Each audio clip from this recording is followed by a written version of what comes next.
Om Swastiastu.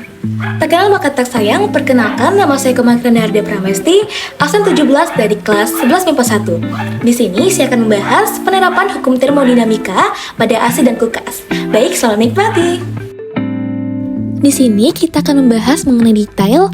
Yang pertama ada fungsi, bagian-bagian alat, dan sistem kerja. Nah, sebelum itu, kalian tahu nggak sih kalau penerapan AC dan kulkas ini termasuk salah satu penerapan hukum termodinamika? Termodinamika adalah salah satu cabang dari bidang ilmu fisika teoretik yang berkaitan dengan hukum-hukum pergerakan panas dan perubahan dari panas menjadi bentuk energi lainnya. Istilah termodinamika memang berasal dari bahasa Yunani, yaitu terme, yang berarti panas, dan dinamis yang berarti gaya. Keberadaan termodinamika ini tidak akan lepas dari kalor, di mana penerapan AC dan kulkas ini termasuk dalam hukum termodinamika 2, di mana berbunyi kalor mengalir secara spontan atau alamiah dari benda bersuhu tinggi ke benda bersuhu rendah, dan tidak mengalir secara spontan dalam arah kebalikannya. Yang pertama, kita akan bahas mengenai kulkas. Mengapa sih suhu dingin bisa membuat makanan segar lebih lama? Nah, jadi karena suhu dingin itu memperlambat aktivitas semua bakteri di suatu makanan. Jadi, bakteri membutuhkan waktu yang lebih lama untuk merubah kondisi atau bahkan merusak makanan tersebut. Salah satunya ialah kulkas, adalah lemari pendingin yang dibuat dengan menciptakan kondisi pendinginan dan menghilangkan suhu panas. Perangkat ini dapat mengawetkan makanan karena pertumbuhan bakteri melambat pada suhu yang lebih rendah. Nah, seperti kita ketahui bahwa fungsi kulkas ini sangat banyak. Yang pertama, sebagai tempat penyimpanan makanan. Kedua, untuk menjaga makanan tetap fresh. Ketiga, membuat rasa segar pada makanan atau minuman. Lalu keempat, digunakan untuk membuat es batu. Lalu, membantu mencegah terlalu banyak belanja bahan makanan. Dan terakhir, membuat bahan makanan tertata rapi. Adapun bagian-bagian kulkas, yang pertama adalah kompresor, di mana berfungsi memompa bahan pendingin ke keseluruhan bagian kulkas. Lalu yang kedua adalah kondensor, di mana berfungsi sebagai alat penukaran kalor, menurunkan temperatur refrigeran dari bentuk gas menjadi cair. Kondensor di dalam sistem kulkas ini merupakan alat yang digunakan untuk merubah gas refrigeran bertekanan tinggi menjadi cairan. Lalu yang ketiga adalah filter atau receiver dryer, merupakan tabung penyimpanan refrigeran cair, dan ia juga berisikan fiber dan desikan atau bahan pengering untuk menyaring benda-benda asing dan uap air dari sirkulasi refrigeran. Yang keempat adalah evaporator, di mana berfungsi menyerap panas dari benda yang ada di dalam kulkas serta menguapkan bahan pendingin. Yang kelima adalah termostat, di mana suatu komponen yang berfungsi sebagai pengatur suhu pada kulkas. Pengaturan suhu yang dilakukan menggunakan satuan suhu derajat Celcius. Selanjutnya adalah heater. Heater adalah komponen kulkas yang posisinya berdekatan dengan evaporator. Fungsi heater pada kulkas bukanlah untuk memanaskan makanan atau minuman yang disimpan di dalam kulkas, melainkan sebagai pemanas agar tidak ada bunga es pada evaporator. Selanjutnya ada fan motor, di mana berfungsi untuk membuat sirkulasi udara di dalam lemari es atau mendorong udara melalui kondensor. Berikutnya, overload motor protector, di mana pada kulkas berfungsi untuk melindungi kompresor dari arus listrik yang berlebih. Letak overload ini menempel langsung pada kompresor. Yang terakhir ada bahan pendingin atau refrigeran, di mana adalah zat yang mudah diubah wujudnya dari gas menjadi cair ataupun sebaliknya. Jenis bahan pendingin sangat beragam. Setiap jenis bahan pendingin memiliki karakteristik yang berbeda. Setelah ini kita akan belajar mengenai cara kerja dari kulkas. Sistem kerja kulkas dimulai dari kompresor sebagai jantung kulkas yang berfungsi sebagai tenaga penggerak. Ketika kulkas dialiri listrik, kompresor akan berputar dan memberikan tekanan pada refrigeran sehingga refrigeran akan mengalir. Proses ini disebut dengan proses kompresi. Refrigeran yang mendapat tekanan akan berubah sifatnya menjadi gas yang bertekanan tinggi dan bersuhu tinggi. Ini bisa kita buktikan bahwa ketika lemari es dalam kondisi hidup, seluruh bari lemari es akan terasa panas bila dipegang, terutama pada kompresor. Selanjutnya, refrigeran yang bertekanan dan bersuhu tinggi tersebut akan melewati kondensor. Nah, komponen kondensor ini berfungsi untuk membuang panas. Ketika berada dalam kondensor, refrigeran akan membuang panas ke lingkungan luar sehingga berubah wujud dari gas menjadi cair dengan suhu rendah namun tetap bertekanan tinggi. Proses ini disebut dengan kondensasi. Kemudian, refrigeran akan melewati filter, lalu menuju pipa kapiler yang berdiameter sangat kecil, kemudian masuk ke saluran evaporator. Pada saat berada di evaporator inilah, refrigeran yang bersuhu sangat rendah ini akan menguap dan kembali ke wujud semula, yaitu gas, namun tetap bersuhu rendah. Proses ini disebut dengan evaporasi atau penguapan. Penguapan ini terjadi karena adanya penyerapan panas dari ruang evaporator. Yang pertama adalah kompresor. Kompresor merupakan unit tenaga dalam sistem mesin pendingin. Kompresor ini berfungsi memompa refrigeran ke seluruh bagian kulkas. Kompresor akan memompa refrigeran di bawah tekanan dan panas yang tinggi pada sisi tekanan tinggi dari sistem dan menghisap gas bertekanan rendah pada sisi tekanan rendah.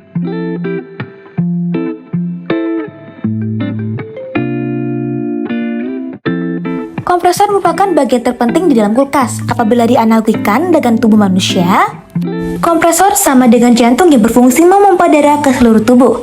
Begitu juga dengan kompresor, berfungsi memompa refrigeran ke seluruh bagian kulkas. Berikutnya adalah kondensor, berfungsi sebagai alat penukaran kalor, menurunkan temperatur refrigeran dari bentuk gas menjadi cair. Kondensor dalam sistem kulkas merupakan alat yang digunakan untuk merubah gas refrigeran bertekanan tinggi menjadi cairan. Alat tersebut melakukan cara ini dengan menghilangkan panas dari refrigeran ke temperatur atmosfer. Kondensor terdiri dari coil dan fan yang berfungsi mendinginkan refrigeran ketika udara tertiup. Sejumlah kalor yang terdapat pada refrigeran dilepaskan ke udara bebas dengan bantuan kipas atau fan motor. Kondensor ditempatkan di depan radiator yang pendinginnya dijamin oleh kipas. Untuk refrigeran jenis R134A menggunakan kondensor jenis parallel flow untuk memperbaiki efek pendingin udara. Dengan cara itu, maka efek pendinginan udara dapat diperbaiki sekitar 15% sampai 20%. Agar proses pelepasan kalor bisa lebih cepat, pipa kondensor didesain berliku dan dilengkapi dengan sirip. Untuk itu, pembersihan sirip-sirip pipa kondensor sangat penting agar perpindahan kalor refrigeran tidak terganggu. Jika sirip-sirip kondensor dibiarkan dalam kondisi kotor, akan mengakibatkan mesin pendingin menjadi kurang dingin. Berikutnya adalah filter. Filter merupakan tabung penyimpanan refrigeran cair dan ia juga berisikan fiber dan desikan pahan pengering untuk menyaring benda-benda asing dan uap air dari sirkulasi refrigeran.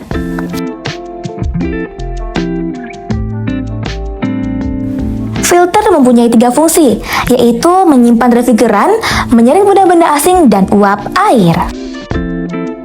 Dengan desikan dan filter agar tidak tersirkulasi pada sistem mesin pendingin dan memisahkan gelembung gas dengan cairan refrigeran, selalu dimasukkan ke katup ekspansi.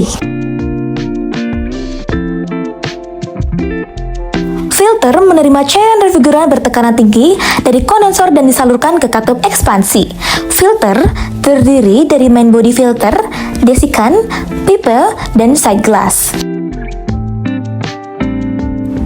Cairan refrigeran dialirkan ke dalam pipa untuk disalurkan ke katup ekspansi melalui outlet tipe yang ditempatkan pada bagian bawah main body setelah tersaringnya uap air dan benda asing oleh filter dan desikan.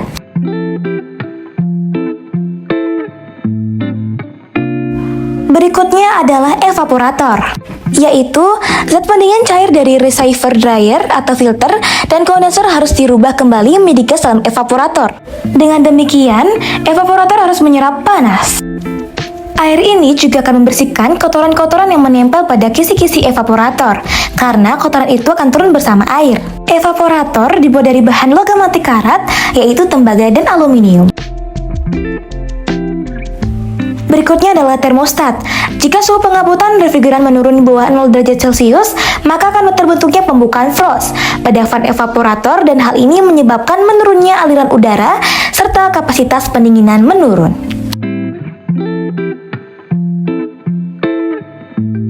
Untuk mencegah seperti pembukaan ini dan agar temperatur ruang dalam kendaraan dapat di-setel sesuai dengan suhu yang diinginkan, maka termostat dipasangkan. Alat berupa sakar ini terpasang pada evaporator case dengan pipa kaplernya, terpasang dan terbungkus rapat pada pipa saluran masuk evaporator.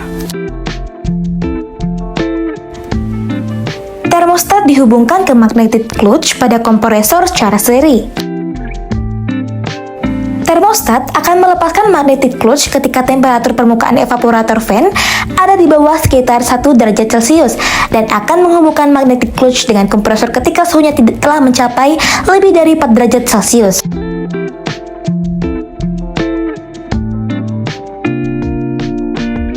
Selanjutnya adalah heater untuk menghancurkan salju yang ada dalam mesin pendingin kulkas. Hampir keseluruhan kulkas dilengkapi dengan pemanas heater. Selanjutnya itu fan motor atau kipas angin berguna untuk menghembuskan angin. Pada mesin pendingin kulkas ada dua jenis fan. Yang pertama, fan motor evaporator berfungsi menghembuskan udara dingin dari evaporator ke seluruh bagian rak kulkas, yaitu rak es, sayur, dan buah.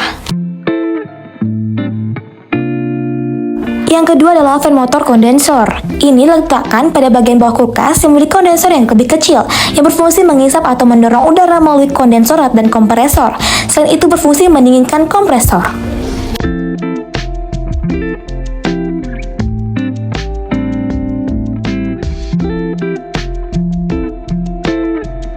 Selanjutnya, overload motor protector adalah komponen pengaman yang letaknya menyatu dengan terminal kompresor. Cara kerjanya serupa dengan sekering yang dapat menyambung dan memutuskan arus listrik. Alat ini dapat melindungi komponen kelistrikan dari kerusakan akibat arus yang dihasilkan kompresor melebihi arus acuan normal. Yang kesembilan adalah bahan pendingin atau refrigeran, yaitu zat yang mudah diubah wujudnya dari gas menjadi cair ataupun sebaliknya. Jenis bahan pendingin sangat beragam. Setiap jenis bahan pendingin memiliki karakteristik yang berbeda. Baik, berikut ini merupakan salah satu mekanisme kulkas. Berikutnya adalah air conditioner atau AC, yaitu bagian-bagian alat, fungsi, dan sistem kerja AC. AC adalah mesin yang dibuat untuk menstabilkan suhu dan kelembapan udara di suatu ruangan.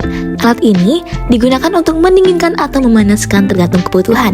Namun, AC sering disebut sebagai pendingin udara karena banyak digunakan untuk menyejukkan ruangan. Adapun fungsi AC yang pertama, mencegah risiko hama dan alergi. Kedua, menghindari dehidrasi. Ketiga, mengatur kelembapan atau suhu udara. Keempat, elemen untuk relaksasi. Kelima, meningkatkan kualitas udara. Dan terakhir, dapat menyamankan rasa tidur. Adapun bagian-bagian AC yang pertama adalah kompresor, yaitu akan memompa gas refrigeran di bawah tekanan dan panas yang tinggi pada sisi tekanan tinggi dari sistem dan menghisap gas bertekanan rendah pada sisi intake atau sisi tekanan rendah. Yang kedua adalah coupling magnet magnetic atau clutch, di mana berfungsi menghubungkan putaran mesin ke kompresor AC. Ketika mesin dan kompresor AC telah terhubung, maka kedua komponen ini bisa bekerja memompa freon agar dapat bersirkulasi di dalam sistem pendinginan kendaraan bermotor. Yang ketiga yaitu kondensor, di mana alat yang digunakan untuk merubah gas refrigeran bertekanan tinggi menjadi cairan. Alat tersebut melakukan cara ini dengan menghilangkan panas dari refrigeran ke temperatur atmosfer. Selanjutnya itulah filter atau receiver dryer, di mana merupakan tempat penyimpanan refrigeran cair dan ia juga berisikan fiber dan desikan atau bahan pengering untuk menyaring benda-benda asing dan uap air dari sirkulasi refrigeran. Selanjutnya yaitu cycler pengatur keamanan, di mana dual pressure switch sebagai alat pengaman berfungsi untuk menghentikan kompresor dengan meng-off-kan magnetic clutch ketika tekanan pada high pressure line tidak normal tinggi atau rendah. Selanjutnya adalah katup ekspansi, di mana tekanan zat pendingin yang berbentuk cair dari kondensor searingan harus diturunkan supaya zat pendingin menguap. Dengan demikian, penyerapan panas dan perubahan bentuk zat pendingin dan cair menjadi gas akan berlangsung dengan sempurna sebelum keluar evaporator. Selanjutnya adalah katup ekspansi jenis blok, di mana bila temperatur evaporator rendah, tekanan cairan di atas membran tidak mampu melawan tekanan pegas. Ketup jarum menutup saluran masuk ke evaporator dan penguapan zat pendingin terhenti dan temperatur evaporator naik kembali. Berikutnya adalah evaporator, di mana akan menyerap hawa panas dan akan dibentuk menjadi udara yang dingin. Cara kerja dari evaporator AC memang kebalikan dari kondensor AC mobil yang kerjanya menyerap udara dingin dan membentuk udara yang lebih panas. Berikutnya adalah termostat, di mana mampu menjaga suhu mesin dan mampu mencegah overheat karena mampu menjaga kestabilan suhu mesin. Selanjutnya adalah penyaring udara atau air filter, di mana menggunakan combination filter untuk menyaring debu dan bau dalam udara secara efektif sehingga udara yang masuk ke ruangan mobil benar-benar bersih dan tidak berbau. Lalu yang terakhir ada motor blower, di mana dual pressure switch sebagai alat pengaman berfungsi untuk menghentikan kompresor dengan meng-off-kan magnetic clutch ketika tekanan pada high pressure selain tidak normal tinggi atau rendah. Berikut ini adalah mekanisme dari komponen AC. Yuk simak video ini. Kita berkeringat saat cuaca menjadi hangat. Saat keringat berdingin, suhu tubuh kita menurun. Ini karena keringat menghilangkan panas dari kulit kita saat menguap. Ketika cairan menguap dan mengambil panas dari sekitarnya, itu disebut latent heat of evaporation. Semakin besar panas laten penguapan, semakin banyak panas yang hilang. AC menggunakan zat pendingin dengan panas laten evaporatif yang besar. Mari kita asumsikan refrigeran di ruangan yang panas. Refrigeran akan mengambil panas dari sekitarnya untuk menguap. Jika kita memperbesar bidang kontak zat pendingin ke udara, zat pendingin akan mengambil lebih banyak panas. Saat kita meniupkan angin dari belakang refrigeran, udara yang kehilangan panas menjadi lebih dingin dan angin sejuk keluar dari depan. Refrigeran yang digunakan pada AC cenderung mudah menguap dan memiliki latent heat of evaporation yang tinggi sehingga sangat cocok untuk perangkat pendingin. Sekarang untuk memahami cara kerja AC, mari ikuti aliran refrigeran. Pertama, mari kita lihat aliran umum. Ini adalah kompresor. Jika kita membandingkan refrigeran dengan darah, kompresor itu seperti jantung. Kompresor menggerakkan refrigeran dan mengompresnya dengan suhu dan tekanan tinggi. Kemudian, refrigeran yang ditekan oleh kompresor dialirkan ke kondensor. Sementara penguapan adalah transisi dari cairan ke gas melalui penyerapan panas. Kondensasi adalah transisi dari gas ke cairan ketika kehilangan panas. Kondensor berfungsi untuk mengubah refrigeran dalam keadaan gas panas menjadi cair dengan cara menghilangkan panasnya. Refrigeran yang melewati kondensor menjadi cair dan mengalir ke katup ekspansi. Ada bagian di katup ekspansi di mana pipa menjadi sempit dan saat refrigeran lewat sini, ia terbagi menjadi banyak bagian. Apa yang kita lihat di sini mirip dengan prinsip di balik penyebaran air dari semprotan. Saat tekanan pada refrigeran turun, suhunya juga turun drastis. Refrigeran dengan suhu yang lebih rendah kemudian masuk ke evaporator untuk menghilangkan panas. Evaporator secara harfiah perangkat yang menguapkan cairan menjadi gas. Refrigeran yang didinginkan mencuri panas di dalam ruangan dan menguap. Kompresor dan kondensor dibangun di dalam unit outdoor AC. Evaporator dan katup ekspansi dibangun di dalam unit indoor AC, yang biasanya kita rujuk ketika kita berbicara tentang AC. Sekarang, mari selami lebih dalam fungsi masing-masing komponen mekanis AC. Di evaporator, refrigeran kehilangan panas dan diuapkan sebagai gas ke dalam kompresor. Ketika piston menempatkan refrigeran gas, tekanannya naik dan suhunya juga naik. Kami terkadang menggunakan produk jenis semprotan. Anda mungkin pernah menemukan semprotan pengusir serangga atau tabung bahan bakar butana yang permukaan kalengnya menjadi lebih dingin setelah digunakan. Ini karena tekanan dalam produk menjadi lebih rendah. Jika tekanan diturunkan, suhu diturunkan, dan jika tekanan naik, suhu juga naik. Sekarang kembali ke kasus AC. Ketika gas dengan tekanan dan suhu rendah ditekan oleh piston, tekanannya naik dan suhunya juga naik. Namun, AC saat ini lebih banyak menggunakan kompresor tipe scroll daripada tipe piston. Dalam kompresor gulir ada dua gulungan, yang satu diperbaiki dan gulungan lainnya terus-menerus. Saat lebih banyak udara yang masuk melalui pintu masuk ke dalam gulungan, ruang menjadi sesak. Karena sekarang ada lebih sedikit ruang, gas menjadi lebih terkompresi dan dikeluarkan dari tengah gulungan dalam keadaan terkompresi. Alasan penggunaan jenis kompresor tersebut adalah efisiensi pemanfaatan ruang. Jenis kompresor ini memungkinkan mesin menjadi lebih kecil ukurannya dan mengurangi kebisingan serta getaran. Udara terkompresi kemudian dikirim ke kondensor untuk ditekan menjadi cairan. Temperatur refrigeran yang melewati kompresor di atas 80 derajat Celcius yang dalam keadaan gas panas. Refrigeran ini melewati kondensor dan didinginkan secara perlahan dengan udara dingin dari kipas. Ketika cairan menguap, ia menyerap panas dan menjadi gas. Saat berubah menjadi gas, energi kinetiknya menjadi lebih kuat. Ketika gas kehilangan panas, energi kinetiknya menjadi lebih lemah dan menjadi cair. Dengan kata lain, gas dingin menjadi cair. Refrigeran dalam keadaan gas bersuhu tinggi kehilangan panas saat melewati kondensor. Dengan demikian, menjadi kental dan di pintu keluar hampir berubah menjadi cair.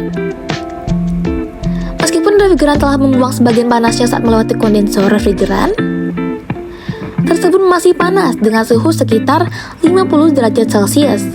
Refrigeran dalam suhu tinggi dan cairan tekanan tinggi mengalir ke katup ekspansi. Refrigeran yang biasanya mengalir di ruang besar sekarang melewati area sempit dan tekanannya turun seiring berjalannya waktu. Saat tekanan turun, suhu turun drastis juga.